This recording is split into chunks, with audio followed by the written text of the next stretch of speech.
masuk ke permasalahan branding yang masih gantung ya Pak ya.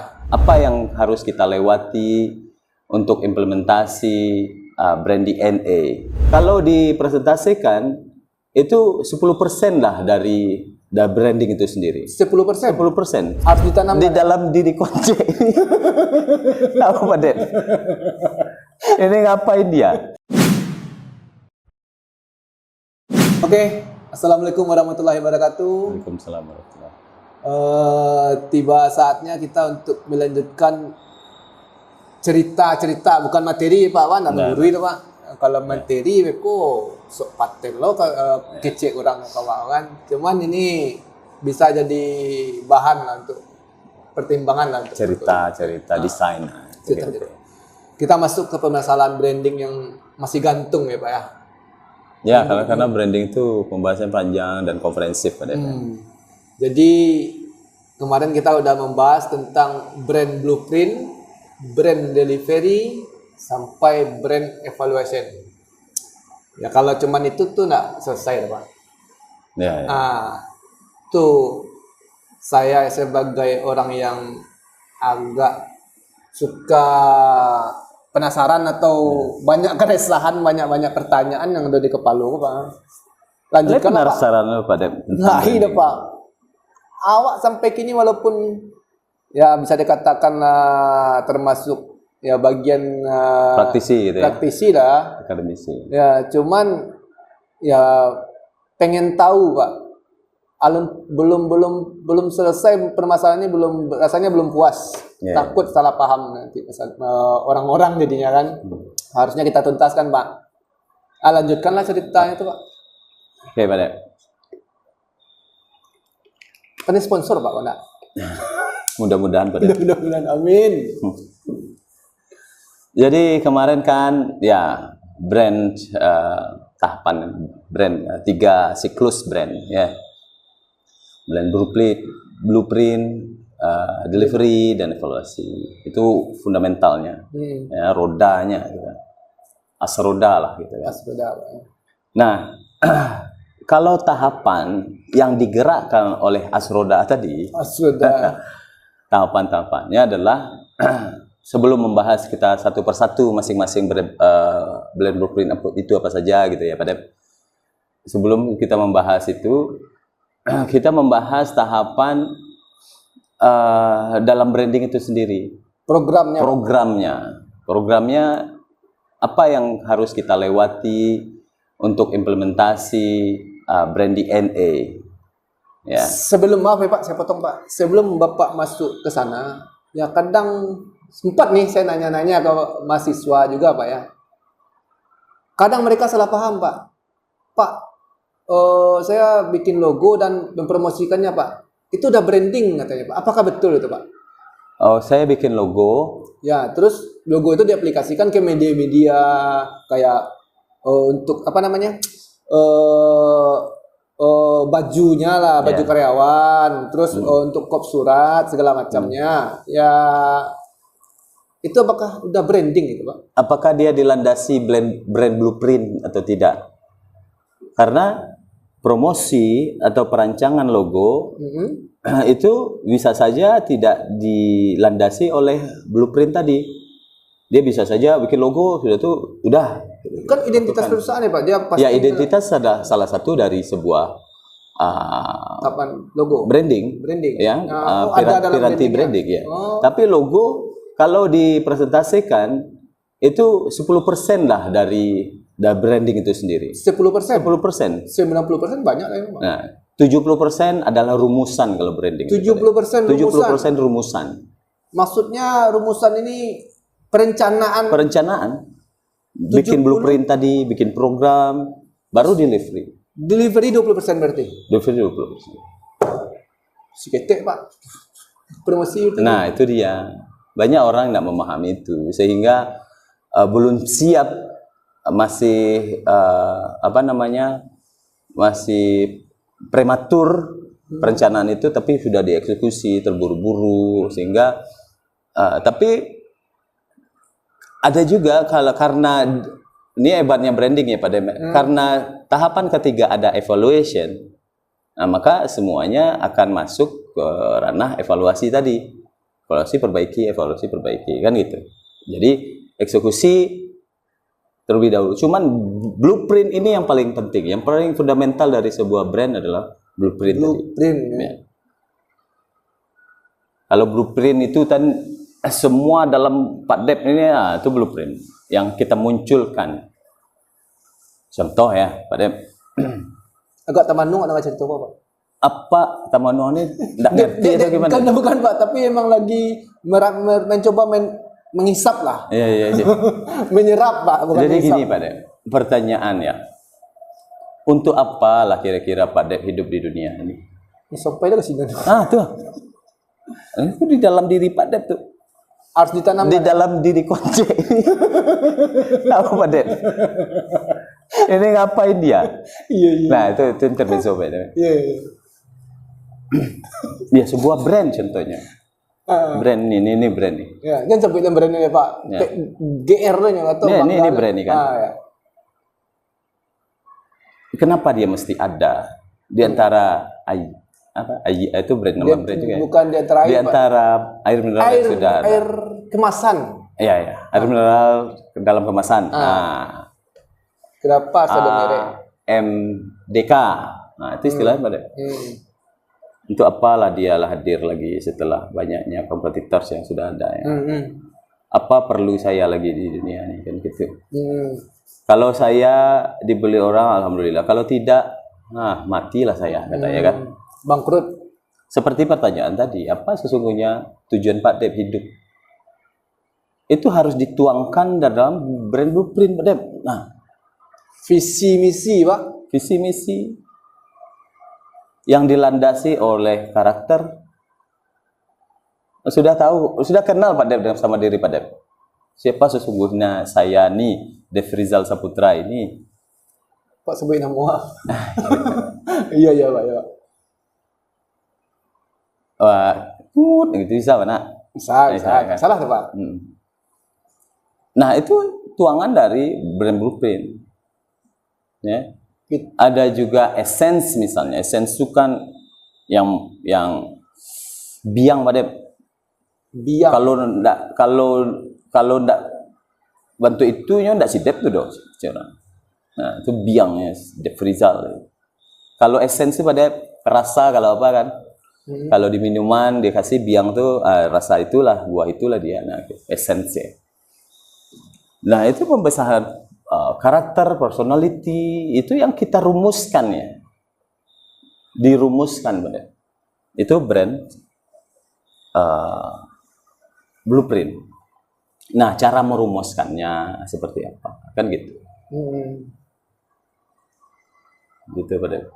Itu untuk dasar awalnya Pak ya, awalnya ya. Pertanyaan-pertanyaan mendasar seperti itu.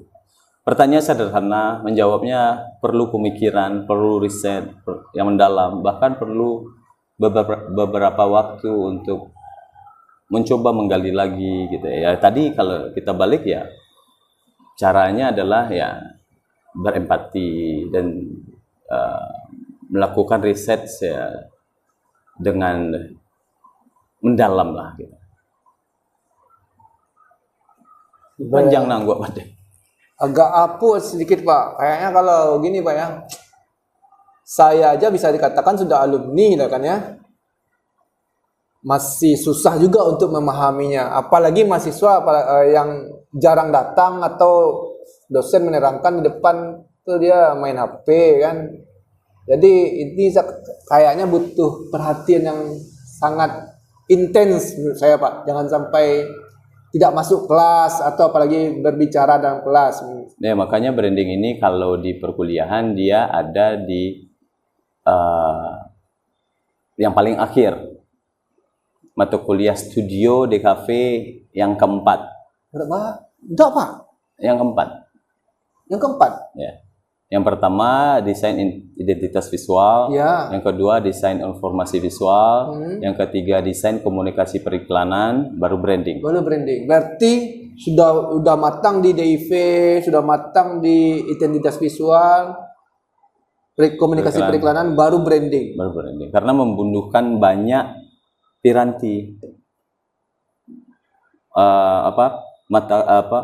keilmuan ya, keilmuan lain yang harus disupport, diaplikasikan Diaplikasikan. semuanya di situ Pak ya. gitu Pak De. Bos. Jadi yang dasar yang awal saya simpulkan ya Pak ya, berarti yang pembicaraan kita tadi berarti blueprint tadi yang diawali kita bikin visi misi. Ya.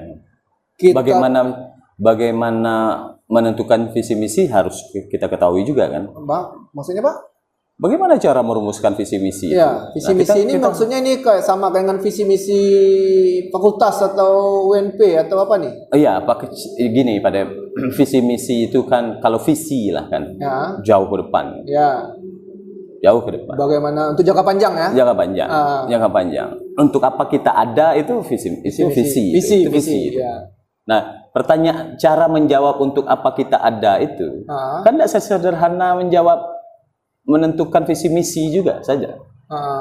Visi misi yang untuk apa kita ada itu harus dijawab dengan kondisi kita. Seperti apa sesuaikan kita, kondisi bagaimana kita. keadaan kita, lahir dari mana kita, gitu kan kayak seperti itu. Hal yang mendasari sifat kita kan harus kita pahami juga. Jadi banyak orang ini kekeliruan nih Pak De. Banyak orang menentukan visi itu tanpa mengetahui dirinya terlebih dahulu. Dia ingin saya akan menjadi Superman misalnya, atau saya akan menjadi pengusaha katanya. Ya betul. Tapi pengusaha seperti apa tentu harus didasari oleh basic bukan karakter, aset yang ada pada dirinya. Apakah itu attitude-nya, apakah itu mentalnya, gitu. Itu bisa dibentuk atau disetting nggak Pak? Dia bisa diperkuat. Diperkuat. Bisa diperkuat. Kita setting sedemikian rupa untuk mencapai visi tadi. Kita setting sedemikian rupa, tapi fundamental dasarnya itu tidak kita setting juga. Kita setting. Dalam artian jangan menipu diri sendiri, itu aja. Kalau kita setting kan bisa di-adjust kan. Bisa saja kita akhirnya setting tidak menjadi diri kita. Ya tidak bisa juga. Kita harus jujur dalam proses ini. Kemarin saya sampaikan bahwa branding adalah sesuatu yang natural, sederhana. Tapi ingat, karena dia sederhana, dan karena kesederhanaan itulah branding itu menjadi rumit. Tidak semua orang bisa menjadi sederhana. Itu masalah branding itu sampai hari ini. Bisa nggak dicontohkan dengan produknya ini Pak? Nah, banyak produk sekarang yang lagi booming. Ya, semua produk mengarah seperti itu. Tren Korea misalnya. Ya, tren Korea. Maka banyak atau kafe-kafe ya. Kafe lah. Nah, kafe yang dekat dengan kita kafe. Ya, kafe. Maka umumnya kafe itu seragam ya. Ya, tempatnya, nuansanya, atmosfernya, betul, gitu. Betul. Menawarkan hal yang intinya nongkrong bersama-sama sama teman. Kopinya, kalau kita lihat kopinya relatif sama lah yang ditawarkan Pak Dep. Ya. Ada yang dingin, ada yang panas, terus makanannya dia relatif sama. Betul. Ya. Nah, sekarang orang bikin kopi, kedai kopi gitu atau kafe, ya tinggal contoh Pak Dep. Tinggal contoh apa yang sudah ada. Ya kan? Nah kan contoh yang paling banyak itu seperti itu. Tapi perhatikan 2 bulan, 3 bulan sudah mulai mendapat jawaban dari apa yang mereka lakukan selama ini.